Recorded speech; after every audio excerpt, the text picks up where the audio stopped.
चलिए एक्सरसाइज 13.4 का question number 5 हम सॉल्व करते हैं। यहाँ पर बताया गया है कि एक मेटेलिक राइट सर्कुलर कोन है इस टाइप का, 20 सेंटीमीटर हाइट, इसकी ये जो हाइट है वो 20 सेंटीमीटर है, and whose vertical angle is 60 degree is cut into 2 parts at the middle of its height. इसका ये ऊपरी एंगल है जो वर्टिकल एंगल ये है टोटल 60 डिग्री, और इसको मिडिल पार्ट से, इसके बीच वाले हिस्से से इसको 2 पार्ट्स में डिवाइड कर दिया गया है इस टाइप से। Middle of its height by a plane parallel to its base, base के पैरेलल में इसको कट कर दिया गया है। If the frustum so obtained be drawn into a wire, और जो ये फ्रस्टम बचा हुआ है, ये फ्रस्टम जो है इसको एक वायर में कन्वर्ट कर दिया गया है of diameter 1/16 centimetre. Find the length of the wire, हमें इस फ्रस्टम से बने हुए वायर का लेंथ निकालना है। तो सबसे पहले हमें इस फ्रस्टम का वॉल्यूम निकालना पड़ेगा, क्योंकि जो वॉल्यूम इस फ्रस्टम का होगा वही वॉल्यूम आपके वायर का हो जाएगा, इसलिए वॉल्यूम से हम उसकी लेंथ निकाल सकेंगे। सबसे पहले हमें ये देखना है कि इस फ्रस्टम में ना तो हमें ये ऊपरी ये रेडियस दिया हुआ है, ना ये रेडियस दिया हुआ है। तो यहाँ पर हमें देखते हैं कि ये 60 डिग्री का एंगल है, और इसकी ये वर्टिकल एक लाइन एज्यूम हम इसमें करेंगे जो हाइट के इक्वल है, ये है 20 सेंटीमीटर। तो ये वाला जो एंगल है ये हो गया 30, और इस साइड का एंगल भी 30 हो गया।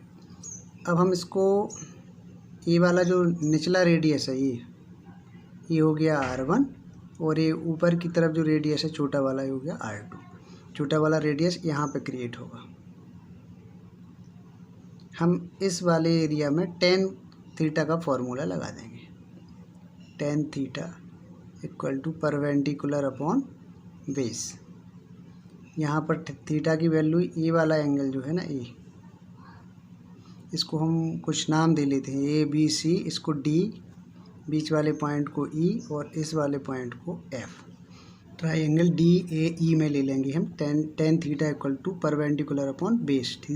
थीटा की वैल्यू है ना, tan थीटा की वैल्यू क्या हो जाएगी, थीटा की जगह लिखेंगे 30, परपेंडिकुलर इस एंगल के लिए, एंगल के सामने जो हाइट होती है ये है R2, और ये वाली है इधर R1। जो हाइट है वो परपेंडिकुलर है तो R2, और इसका बेस हो जाएगा ये वाला AE।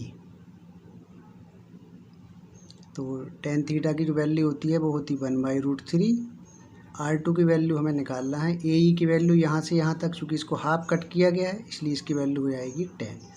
तो R2 इक्वल टू 10/√3, एक आंसर ही आ गया। अब हमें टोटल बड़े वाले एंगल में ले लेते हैं, ट्राइंगल में। ट्राइंगल VA, इधर ले लेंगे G, BAG में, ये पूरा बड़ा वाला एंगल, इसमें भी वही tan theta equal to perpendicular क्या है, ये है इधर से इधर तक R1, इस एंगल के जस्ट सामने, और बेस क्या है, वो बेस ये वाला हो जाएगा GA। तो tan थीटा यानी tan 30 डिग्री इक्वल टू, देखिए ट्राइंगल BAG में हमने लिया है tan 30 डिग्री, तो tan theta equal to R1, ये 30 के सामने जो एंगल है वो R1 है, और GA इसका एंगल से लगा हुआ जो बेस है ये वाला। तो tan 30 इक्वल टू R1 की वैल्यू हमें निकालना है, GA की वैल्यू यहाँ से यहाँ तक 20 है, तो ये हो जाएगा 1/√3 इक्वल टू R1 अपॉन 20। तो R1 इक्वल टू 20/√3, ये हमारा दूसरा रेडियस आ गया। अब हम इसका वॉल्यूम निकालना है, तो वॉल्यूम का फॉर्मूला हमें पता है पहले से, वॉल्यूम इक्वल टू 1/3 पाई, इस फ्रस्टम का वॉल्यूम निकालना है क्योंकि इस फ्रस्टम से ही वायर बना हुआ है, ऊपरी हिस्से को हमने इसमें से छोड़ दिया है, ये वाले फ्रस्टम से वायर बनाया है। उसका वॉल्यूम का फॉर्मूला हो गया है 1/3 पाई H R1 का स्क्वायर प्लस R2 का स्क्वायर प्लस R1 R2, ये फार्मूला है। इसमें हम वैल्यू रख देते हैं 1/3, पाई को सेम रहने देते हैं अभी, एच की वैल्यू क्या लेना है, देखिए यहाँ से यहाँ तक की हाइट चाहिए है, ये है 10 सेंटीमीटर, तो 10। R1 की वैल्यू यहाँ पर आई हुई है 20/√3 का स्क्वायर प्लस R2 की वैल्यू 10/√3 का square plus R1 R2 20/√3 multiply 10/√3। इनको अब सॉल्व कर देते हैं। v = 1/3 पाई इंटू 10, 20 का स्क्वायर 400, √3 का स्क्वायर 3 प्लस 10 का स्क्वायर 100, √3 का स्क्वायर 3 प्लस 20 इंटू 10 200 और √3 इंटू √3 3।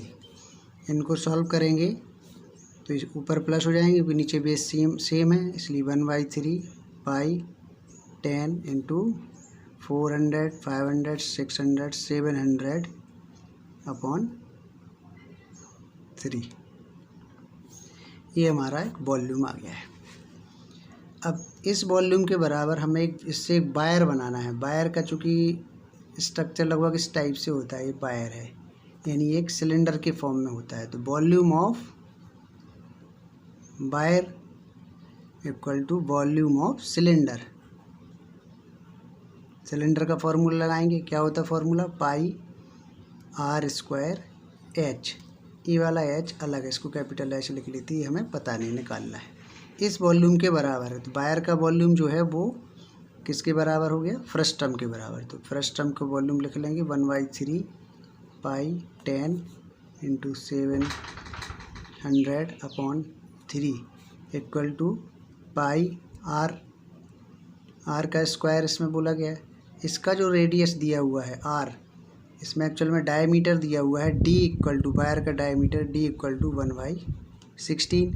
इसका हम हाफ करेंगे रेडियस के लिए, तो 1/16 into half 1/2 equal to r equal to 1/32 है, आंसर आएगा इसका।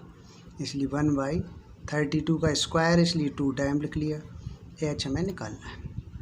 ये पाई से पाई कैंसिल कर दीजिए और ये 32 ऊपर चला जाएगा। 1/3 इनको उसमें मल्टीप्लाई करेंगे, 7000/3 multiply 32 multiply 32 upon 1 equal to h। इस h की वैल्यू आ जाएगी 718000 अपॉन 9। ये सॉल्व करेंगे तो 7964444 सेंटीमीटर आ जाएगा। अब इसको मीटर में चेंज करना होगा तो इसको 100 से डिवाइड कर देंगे, तो इसकी वैल्यू हो जाएगी 79644 मीटर। ये उस वायर की लेंथ हो जाएगी जिसको हम हाइट बोल रहे हैं, लेंथ ऑफ वायर है। This is the answer.